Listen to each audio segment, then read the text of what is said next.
Hello everyone. पिछले lecture तक हम लोगों ने न्यूमेरिकल नंबर 4 तक डिस्कस किया था और हम लोग पिछले लेक्चर में न्यूमेरिकल 4 का फर्स्ट पार्ट डिस्कस किए थे। सेकेंड पार्ट डिस्कस करना भूल गए थे हम लोग। ओके, तो सेकेंड पार्ट में इन लॉन्ग टाइम में भी टेम्परेचर चेंज निकालना था। ओके, अब ये फर्स्ट पार्ट का था। इन शॉर्ट टाइम यानी सडन कॉम्प्रेशन। तो सडन कॉम्प्रेशन में एडियाबैटिक प्रोसेस में ये सारी चीजें हैं। अब अगर लॉन्ग टाइम बोला, सेकेंड पार्ट सॉल्व करेंगे अब हम लोग।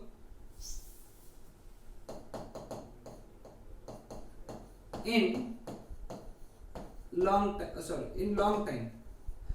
टाइम यानी क्या? Isothermal process.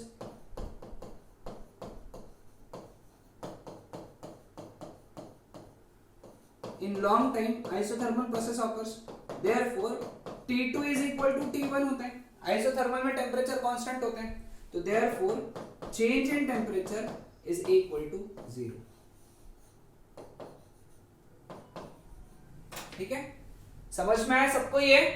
तो ये था हमारा फोर्थ न्यूमेरिकल कंप्लीट हुआ। थोड़ा सा वहां पे मुझे ध्यान नहीं रहा कि मुझे सेकंड पार्ट लेना था। ओके, शॉर्ट टाइम में ये change in temperature. Short time यानी एडियाबैटिक प्रोसेस, लॉन्ग टाइम यानी आइसोथर्मल प्रोसेस। ठीक है, चलो आगे बढ़ते फिफ्थ न्यूमेरिकल पे। अ सैंपल ऑफ गैस जिसका गामा 1.5 दिया हुआ है is taken through adiabatic process in which volume is compressed from 1600 centimeter cube to 400 centimeter cube। देखो कन्वर्जन साथ ही साथ लिखा करो, हमेशा आदत डालो। इनिशियल प्रेशर कितना है? 150 kilo pascal, 10 to the power 3 pascal. What is the final pressure, ये निकालना है। और व्हाट इज वर्क डन, ये भी निकालना है। ठीक है, अब प्रोसेस क्या बोला है? एडियाबैटिक। एडियाबैटिक प्रोसेस के लिए PV raise to gamma is constant. PV raise to gamma constant है, यानी P1 V1 raise to gamma is P2 V2 raise to gamma. तो therefore P2 is equal to, इसको अगर लिखा अपन ने तो P1 into V1 upon V2 whole raise to gamma. तो P2 is equal to, P1 कितना है बेटा? 150 into 10 to the power 3 bracket में। V1 कितना है? 1600 into 10 to the power -6 upon V2 कितना है? 400 into 10 to the power -6 whole raise to gamma कितना है? 1.5 के बजाय 3/2 लिखेंगे।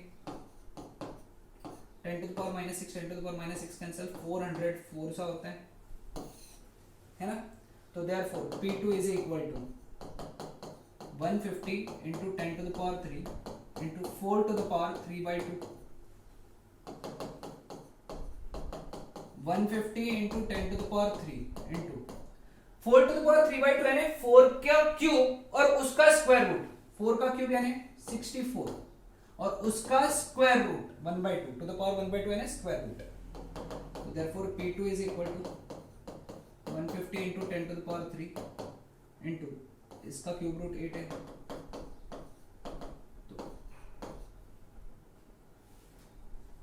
15 8 जा 120 into 0 10 to the power 3 pascal. ठीक है, ये P2 आ गया, यानी एक आंसर हमारा आ गया P2 का। अब क्या निकालना है? How much work is done by the gas. Work done का फॉर्मूला पता होना चाहिए, P1 V1 minus P2 V2 upon gamma -1। Formula याद नहीं है तो प्रॉब्लम सॉल्व नहीं होगा, फॉर्मूले याद करने पड़ेंगे। ओके, चलो फिर आगे सॉल्व करते हैं इसको। P1 V1 रेस्ट P1 कितना है बेटा? यहाँ पे 150 into 10 to the power 3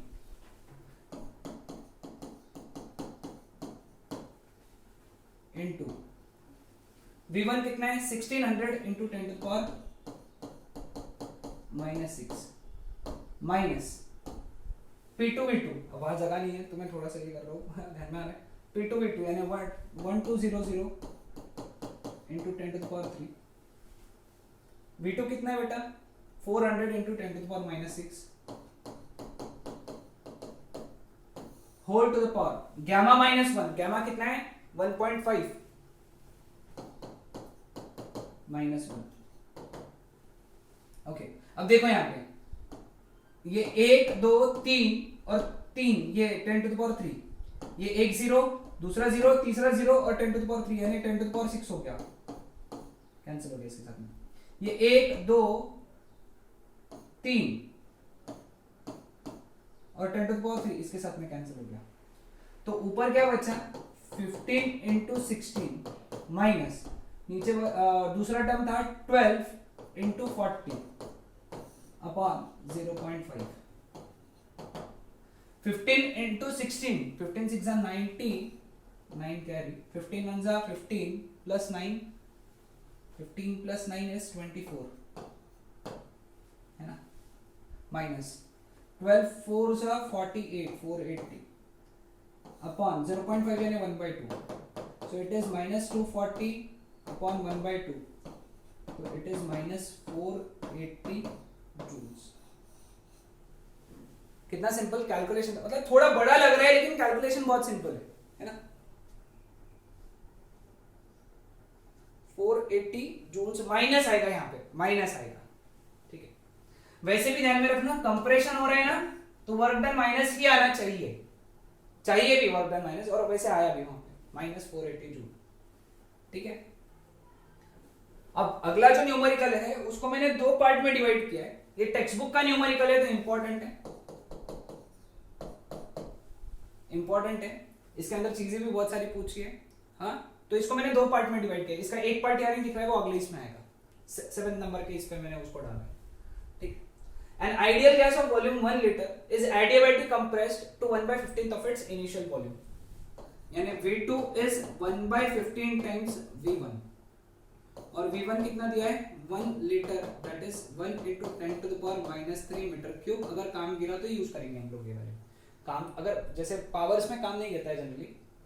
initial volume, it's initial pressure and temperature, यानी P1 दिया हुआ है 1.01 × 10⁵ पास्कल, और टेम्परेचर कितना दिया है, temperature 27 degree Celsius which is 300 kelvin. CV दिया हुआ है, गैमा दिया हुआ है, कैलकुलेट, गैमा लिख लेता हूँ, CV भी लिख लेता हूँ, 20.8 जूल पर मोल केल्विन और गैमा 1.4, ठीक है। चलो एक एक चीजें निकालेंगे हम लोग, फाइनल प्रेशर निकालेंगे यानी P2 निकालेंगे पहले। प्रोसेस एडियाबैटिक है, for adiabatic process PV raise to gamma is constant.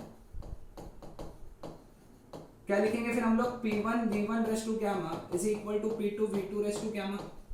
फिर क्या लिखते हैं हम लोग, P2 का वैल्यू लिखते हैं, कैसे लिखते हैं, P1 और इनका दोनों का पावर कॉमन लिख लेते हैं, V1 upon V2 whole raise to gamma. तो P2 is equal to, P1 का वैल्यू कितना है 1.01 × 10⁵ whole raise to sorry into V1/V2। V1/V2 कितना है यहाँ से, V1/V2 is 15 to the power 1.4, therefore P2 is equal to.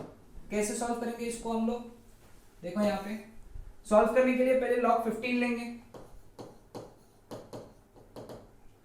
उसको 1.4 से मल्टीप्लाई करेंगे, किससे 1.4 से मल्टीप्लाई करेंगे, जो भी log आएगा उसको 1.4 से मल्टीप्लाई, जो भी आंसर आएगा उसका एंटी लॉग लेंगे। यहाँ पे जो भी आंसर आएगा ना उसका एंटी लॉग ले लेंगे, एंटी लॉग ऑफ x, ठीक है। तो तुम्हारा जो आंसर आना चाहिए इसका, मैं डायरेक्ट आंसर लिखता हूँ वहां पे, दैट वुड बी 44.75 × 10⁵।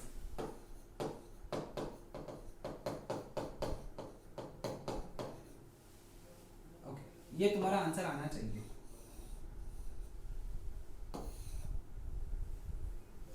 ये आंसर आएगा 44.75 × 10⁵ पास्कल, ये फाइनल प्रेशर, ठीक है।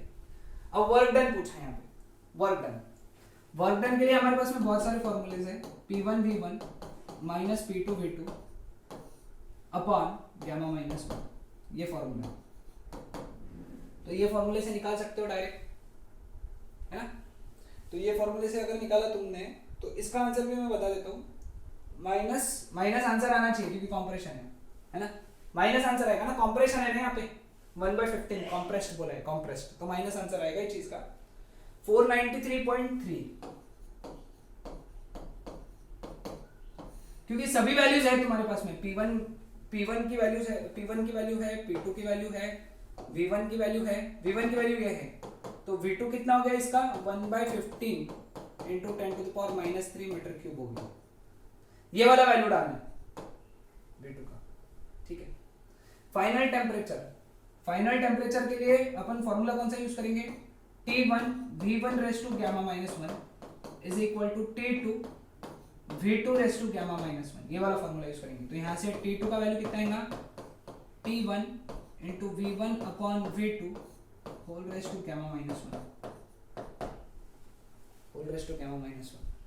ये फॉर्मूला आएगा।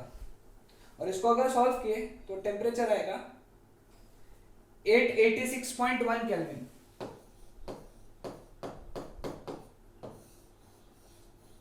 इसमें से 273 माइनस करके तुम क्या करना है, इसको कन्वर्ट कर देना है किसमें, डिग्री सेल्सियस में, ठीक है। अभी मैं सिर्फ आंसर्स बता रहा हूं क्योंकि सॉल्विंग है ना, और टेक्स्ट बुक का ही है, वैसे भी सॉल्विंग है, इसको सॉल्व कर सकते हो।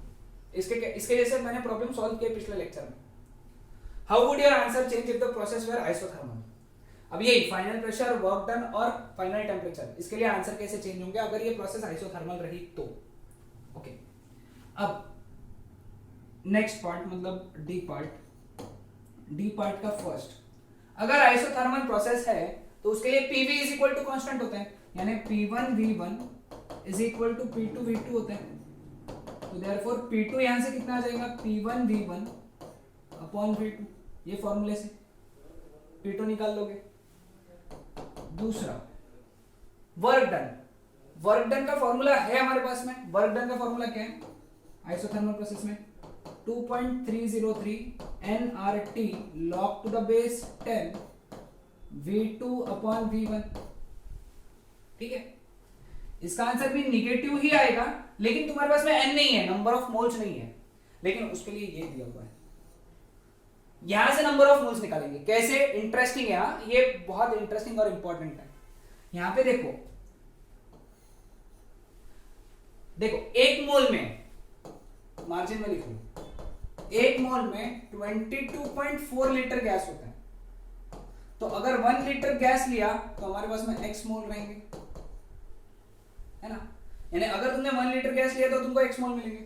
अगर तुम 22.4 लीटर गैस लेते हो तो तुमको 1 मोल मिलता है, लेकिन अगर तुमने 1 लीटर गैस लिया तो तुमको x मोल मिलेंगे। तो x की वैल्यू कितनी होगी यहां से, यानी number of moles n that is equal to 1 upon 22.4, ये n हो गया। क्लियर, ये समझ में आया सबको। हाँ, अब R कितना है, 8.31 लेंगे, या फिर CV दिया है ना, इसका CV दिया है, आइडियल गैस बोला है, CV दिया है, गामा दिया है ना। यहां पे टेम्परेचर देखो, टेम्परेचर का वैल्यू तुम 300 लोगे। अब R कैसे निकालोगे, CV क्या होता है, CV, अब गामा है इसका 1/1.4, यानी गामा कितना हो गया, गामा हो गया, तुमको सॉल्व करना पड़ेगा यहाँ पे, ठीक है। एक काम करता हूँ मैं, यहाँ से हटा देता हूँ ये सारी चीजें, है ना। गामा हो गया 1.4 यानी 7/5, तो यहाँ से CV हो गया 5/2 R, तो R का वैल्यू कितना हो गया यहाँ से 2/5 इंटू CV। तो कैलकुलेट करो, ये R आएगा, फिर तुम्हारा ये वैल्यू सब्स्टिट्यूट करना है यहाँ पे, ठीक है। तो अगर तुमने सब्स्टिट्यूट किया वहां पे वो वैल्यूज, ये थोड़ा सा इंपॉर्टेंट है, सॉल्व करना है इसको अच्छे से। अगर तुमने वो वैल्यू सब्स्टिट्यूट किया वहां पे तो वर्क डन का वैल्यू आएगा -303.9, यानी आइसोथर्मल प्रोसेस में वर्क डन कम आया, इधर वर्क डन कितना था -493.3 जूल्स, ठीक है। और फाइनल टेम्परेचर रहेगा इसमें। अब फाइनल टेम्परेचर कैसे रहेगा, final temperature for isothermal process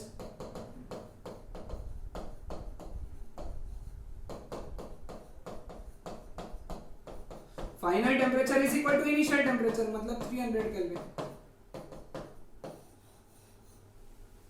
temperature change नहीं होगा ना इस थर्मल प्रोसेस में, हाँ है ना।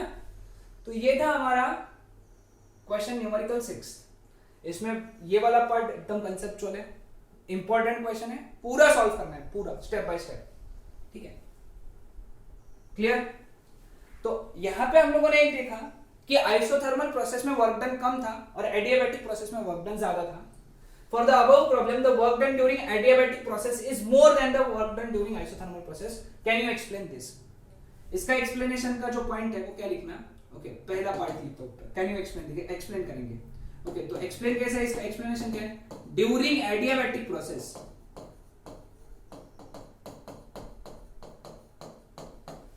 क्या है? No heat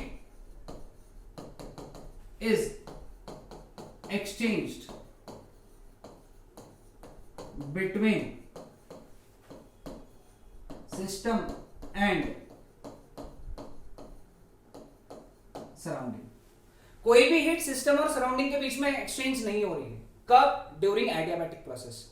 okay, so but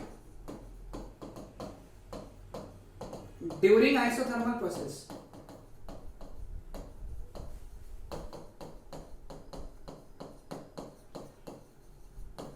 some heat is exchanged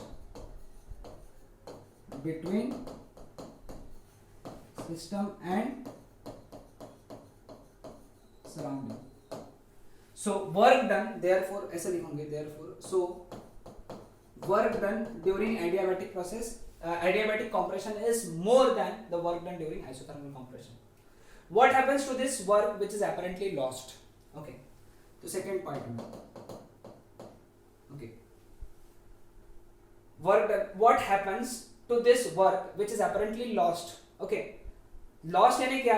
ये जो बोल रहे हैं lost है, lost नहीं हुआ है। This work done is used to increase its internal energy. Okay, it is not lost. Okay, work done, उसका explanation क्या आएगा? Work done is used to increase internal energy and work done is used to increase internal energy in adiabatic process, but in isothermal process some work is done by the system on the surrounding.